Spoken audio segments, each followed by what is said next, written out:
தளபதி விஜய் அவர்கள் ஜெயிக்கிறது ரொம்ப கஷ்டமா தான் இருக்க போகுது. என்னப்பா ஜெய் இப்படி சொல்றேன்னு கேட்காதீங்க. உங்களுக்கே தெரியும் பஸ்ஸை வந்து யார் பண்ணியிருந்தாங்க, ஸ்டாப் பண்ணி வச்சிருக்காங்கன்ட்டு.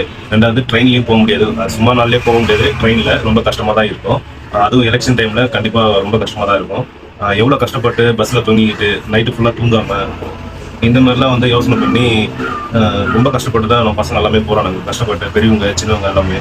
ஆனால் வந்து பார்த்தீங்கன்னா எப்படி சொல்றது, அதையும் நிறுத்திட்டு கள்ள ஓட்டு போட போறாங்க. இப்ப கொஞ்ச நேரத்துக்கு முன்னாடி நான் பார்த்த நிறைய வீடியோல நான் உங்களுக்கு அதை ப்ளேவும் பண்றேன். கள்ள ஓட்டு வந்து நிறைய இடத்துல வந்து கள்ள ஓட்டு போகுது.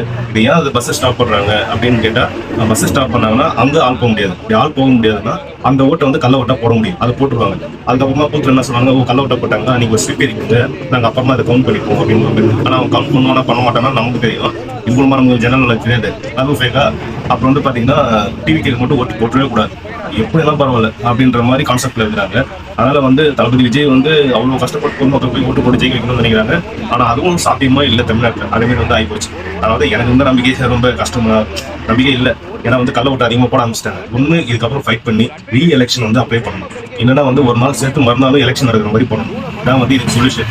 இல்லைன்னா வந்து திருப்பியும் பழசு தான் வரும், திருப்பியும் 5 வருஷம் சாக வேண்டியது தான், ஒன்றுமே கிடையாது. இல்லைன்னா அடுத்த ஸ்டேட்டுக்கு போயிட்டு என்ன எடுக்க வேண்டியது தான். இதான் வந்து சொல்கிறேன். ஏன்னா பாதுகாப்பு அடுத்த ஸ்டேட்டுக்கு தான் போகணும். இதான் வந்து நான் தனிப்பட்ட முறையில் என்னோட கருத்து. இதை பற்றி நீங்கள் என்ன நினைக்கிறீங்கன்னு சொல்லுங்கள்.